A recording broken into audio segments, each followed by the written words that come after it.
Hello everyone, कैसे हैं आप सब लोग। Welcome back to ICT virtual classroom Dehradun. मैं निखिल राणा। क्लास 9th का अपना मैथ्स का टॉपिक जो हमने छोड़ा था अपना ट्रायंगल्स, उसको हम आगे कंटिन्यू करेंगे। ठीक है, तो चलिए अपनी क्लास शुरू करते हैं। शुरू करने से पहले हमेशा की तरह थॉट ऑफ द डे लेके चलते हैं। तो आज का थॉट ऑफ द डे है बच्चों, success is the sum of several small efforts repeatedly often day in and day out. जी हाँ, सक्सेस बच्चों क्या है, छोटे छोटे सक्सेस, एकदम कामयाबी जो है हमको एकदम नहीं मिलती। ये सेवरल छोटे छोटे एफर्ट्स जो हैं, सम ऑफ सेवरल एफर्ट्स है। सम मतलब जोड़, छोटे छोटे एफर्ट्स का जोड़ है जो आप रात दिन करते हैं। ठीक है, जो मेहनत कर रहा है उसकी बात हम कर रहे हैं। ऐसा नहीं है कि आपने सोचा कि यार आप ट्वेल्थ के बाद आप जो है आर्मी में चले जाए, आपको कामयाबी मिल जाएगी। केवल आपके सोचने मात्र से ही नहीं है, या फिर आप 9th में जो भी है आप 80% से ऊपर नंबर ले आओगे आपको एक सक्सेस मिल जाएगी। देखिए, हर एक दौर पे कामयाबी का अलग अलग परिभाषित होती है। अभी आप स्कूल में भी आपके लिए कामयाबी क्या है कि आप एक अच्छे नंबर ग्रैब करें, क्लास में अच्छी एजुकेशन आप प्राप्त करें। फिर आप स्कूल से बाहर जाओगे तब आपके अलग गोल्स होंगे।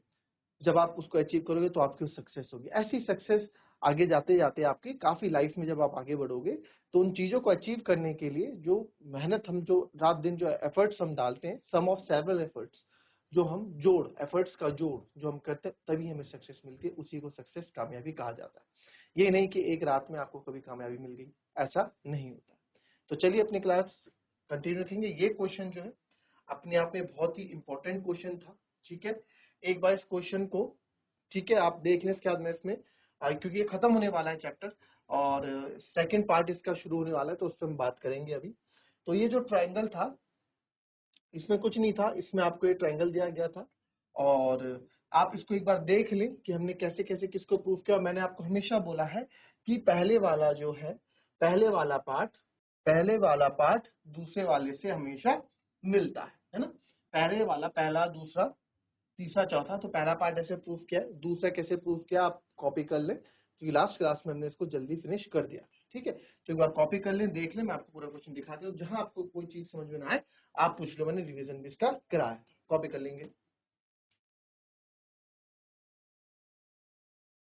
उसके बाद ठीक है, इतना आप लोग को याद आ गया होगा कैसे हमने इस क्वेश्चन को 90 डिग्री प्रूफ किया था। ठीक है, नहीं लिखा होगा। चलिए, आज जो है, आज हम एक अच्छा, किसी को इसमें कोई डाउट है इसमें, इस क्वेश्चन में बहुत इंपॉर्टेंट एक क्वेश्चन है, बहुत अच्छा एक क्वेश्चन है, 4 या 5 नंबर में पूछा जा सकता है और पूछने के चांसेस ज्यादा है। और साथ ही साथ इस क्वेश्चन में बहुत कुछ सीखने के लिए भी आपको मिलता है। तो अगर आप कुछ इसमें कोई डाउट रह गया हो, कोई चीज आपको पूछनी हो तो आप पूछ सकते हैं और बेझिझक पूछ सकते हैं। ठीक है, हैंड रेज कर लें, चैट से पूछ लें।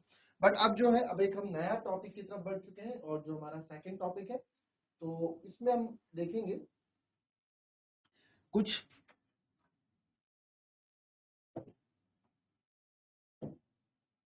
प्रॉपर्टीज हैं। पहला लिखेंगे angle opposite to equal side of triangle are equal. ठीक है, क्या लिखा, angle opposite to equal sides of an triangle are equal. ठीक है, अभी इसमें बहुत कुछ आपको बताना है। ठीक है, equal sides of a triangle, ध्यान से देखेंगे। तो अगर इसको हिंदी में देखें तो हिंदी में इसका है,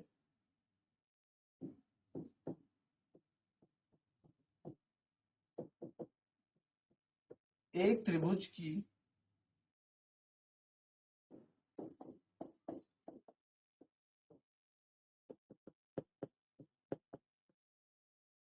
एक त्रिभुज की बराबर भुजाओं के सम्मुख कोण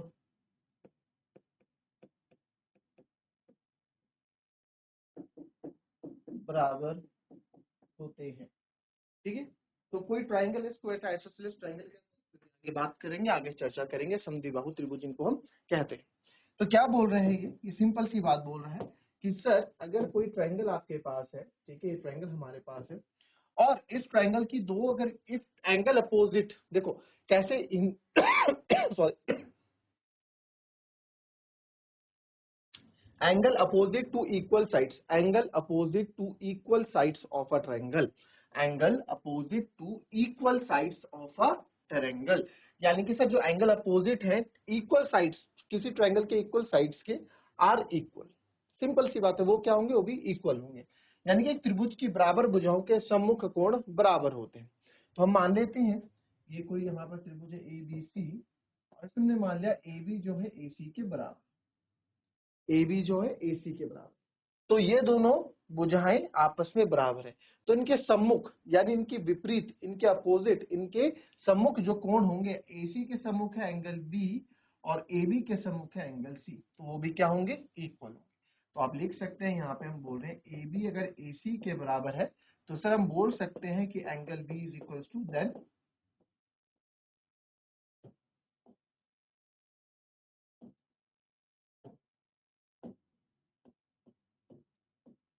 angle B is equal to angle C। ठीक है, वैसे एक एग्जांपल और लेते हैं जरा,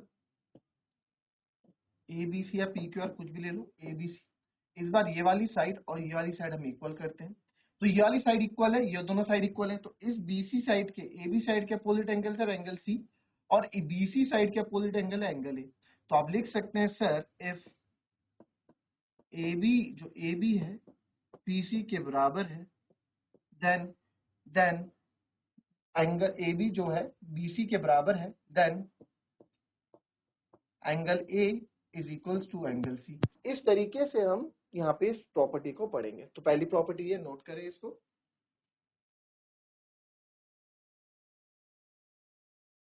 चलिए, इसी का बच्चों जस्ट उल्टा भी होता है कि अगर दो कोण बराबर हैं, दो कोण बराबर हैं तो उनकी विपरीत भुजाएं भी क्या होंगी, आपस में बराबर होंगी। इसी का जस्ट उल्टा भी आप इसको बोल सकते हैं। तो इसका जस्ट उल्टा अगर बोलूं, किसी त्रिभुज के, जवाब लिखें, किसी त्रिभुज के बराबर कोणों की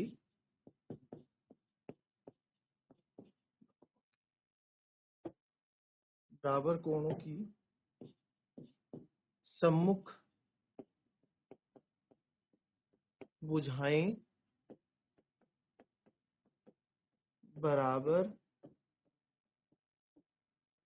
होती हैं।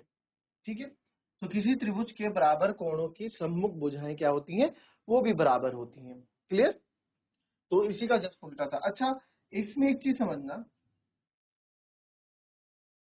चलो इसको भी देख लो, क्या मैं बोल रहा था कि अगर हमारे पास ये कोई ट्रायंगल है और मैं यहाँ बोल दूं कि ये वाला एंगल आपका जो है इस वाले एंगल के बराबर है, ठीक है, ABC, तो यहाँ लिख दें if angle A is equal to angle B, then इनके विपरीत एंगल A के अपोजिट क्या है, BC, एंगल B के अपोजिट क्या है, AC, तो BC बराबर क्या होगा बच्चों, AC। इसी का जस्ट उल्टा ये जो हमने पढ़ा, उसी के जस्ट उल्टी ये थ्योरम पार्ट।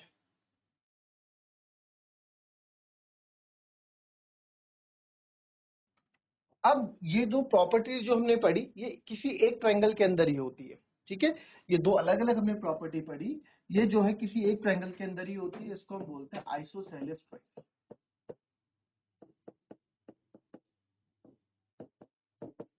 आइसोसेलेस ट्रायंगल, जिसको आप समद्विबाहु त्रिभुज भी बोलते हैं।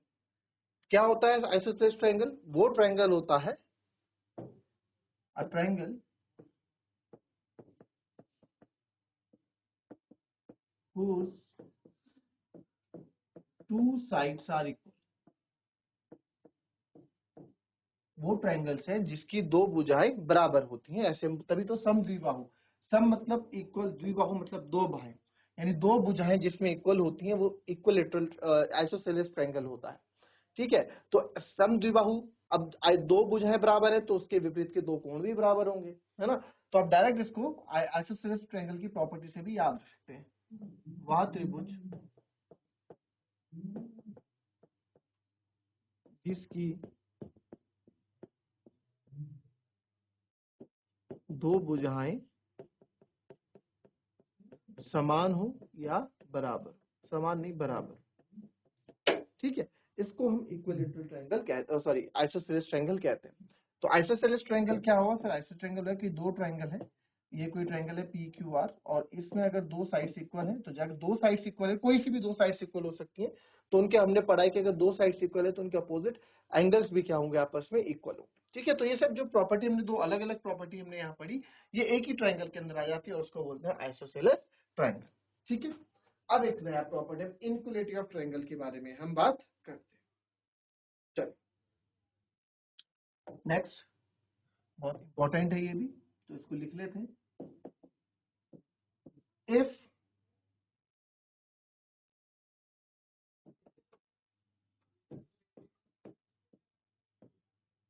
two sides of a triangle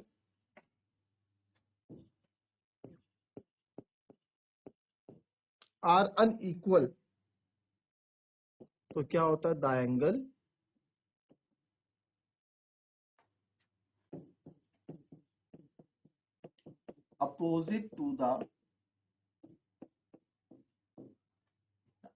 opposite to the longer side is larger। ठीक है, अभी समझाएंगे इसका मतलब क्या, लार्जर या ग्रेटर जो भी आप बोलना। ठीक है,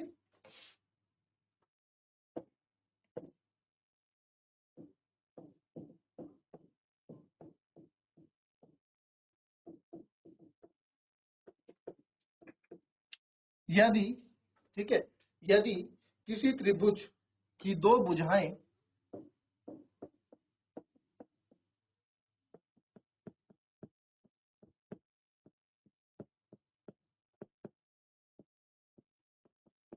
अनइक्वल, अनइक्वल मतलब, अनइक्वल मतलब असमान, ठीक है, बराबर नहीं है, तो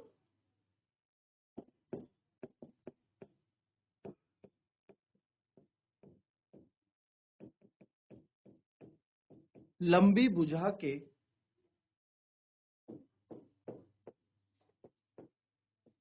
लंबी भुजा के, ठीक है, सम्मुख कोण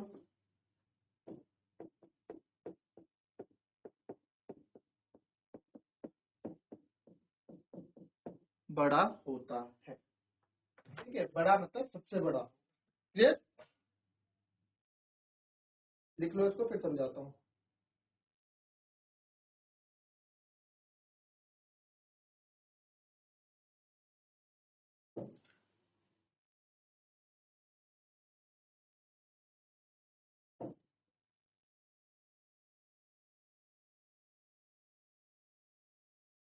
पर ट्रायंगल का शेप चेंज कर देते हैं एक बार, है ना, एक एक ट्रायंगल।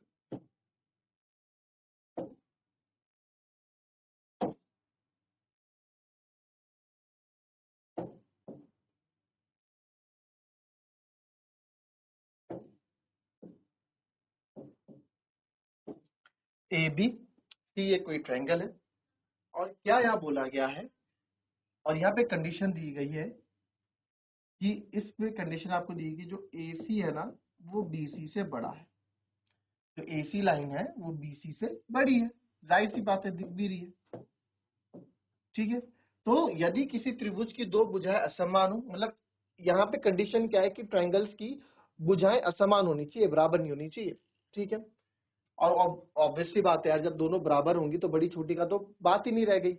जब अनइक्वल होंगी, असमान होगी, तभी तो हम बोल सकते हैं एक बड़ी एक छोटी है, पर जब तो बराबर भुजाएंगे उसमें कुछ नहीं बोल सकते आप, बड़ी छोटी दोनों बराबर होंगी वो तो। The angle opposite to the longer side is larger, तो लंबी भुजा के सम्मुख कोण बड़ा होगा। तो लंबी भुजा, अब लंबी भुजा कौन सी थी सर? लंबी भुजा सर एसी थी, एसी के सम्मुख कोण कौन सा है? एंगल बी है। तो आप बोल सकते हो if AC equals to BC, then then angle B भी ना, एंगल बी BC के सामने कौन सा एंगल है? बड़ा होगा एंगल ए के। ठीक है, एंगल BC, सॉरी AB है ना, नहीं BC। ठीक, तो एंगल ए के। तो ये बात हो गई सिंपल सी, इतनी सी बात इसने बोली। ठीक, कॉपी कर लेंगे इसको। चलिए इसी का जस्ट उल्टा भी देख लेते हैं, लिख लिया इसको।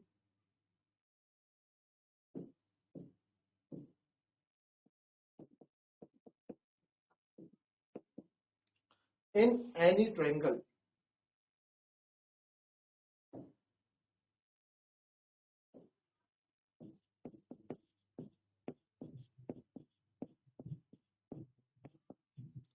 the side opposite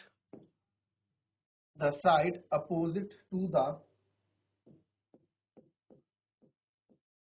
larger या ग्रेटर कुछ भी लार्जर एंगल इज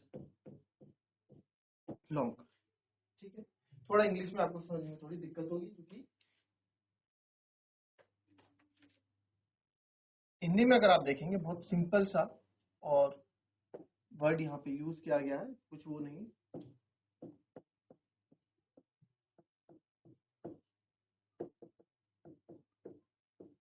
किसी त्रिभुज में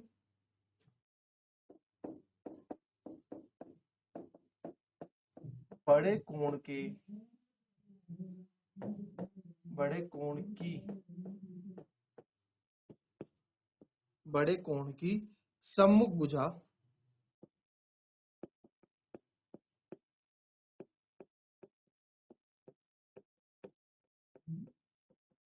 लंबी होती है। लिख लो, सेम उसका जस्ट उल्टा है, सेम जो भी पढ़ा उसका जस्ट उल्टा है ना? जो हमने अभी सेम पढ़ा उसका जस्ट उल्टा है। क्या बोल रहा है कि किसी त्रिभुज में बड़े कोण की, जो कोई बड़ा कोण होगा उसके जो सम्मुख भुजा होगी वो भी लंबी होगी। तो बहुत ही इजी, यहाँ पे भी कोई ऐसी पर ये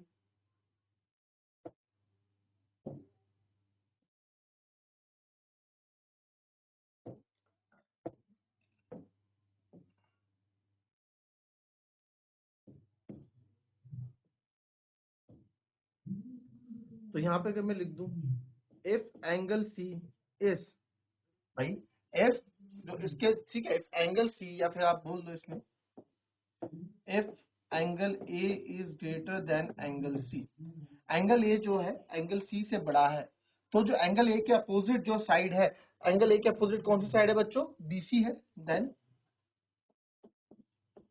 बीसी बड़ी होगी, एंगल सी के कौन सा अपोजिट साइड है? A B. तो सर बीसी जो है ए बी से क्या होगी? बड़ी होगी। ये प्रॉपर्टी आपको याद रखनी है, अभी क्वेश्चंस करेंगे हम इन पे, बहुत सिंपल सिंपल। ठीक है, कोई जल्दबाजी कहीं की नहीं है, हम आराम से प्रॉपर्टीज पढ़ रहे हैं। पहली प्रॉपर्टी थी कि if दो side of a triangle are equal, तो किसी त्रिभुज की दो भुजाएं असमान हो और उनमें से ये बोला है कि लंबी भुजा के सम्मुख कोण बड़ा होता है, तो लंबी भुजा जो होगी उसके जो सम्मुख कोण होगा बड़ा होगा, और इसमें उसका उल्टा कह दिया, जो बड़ा कोण होगा उसकी सम्मुख भुजा यानी अपोजिट जो साइड होगी वो क्या होगी? बड़ी होगी। ठीक है, कॉपी कर ले इसको।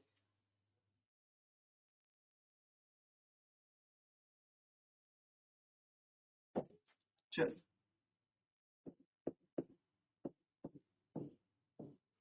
the sum of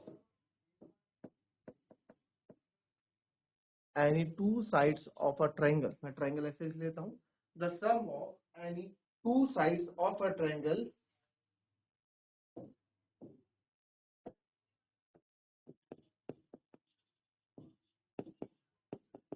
is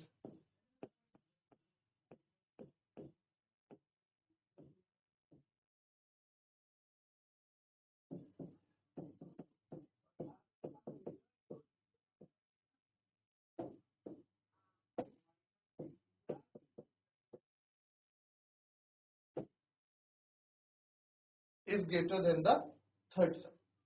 ठीक है, तो इसको अगर हिंदी में लिखें,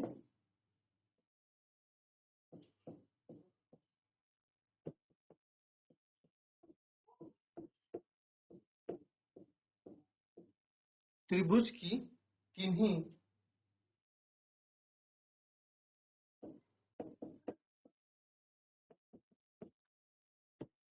किन्हीं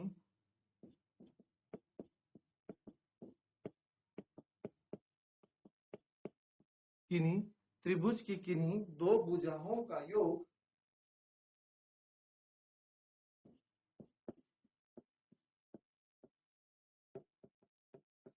तीसरी भुजा से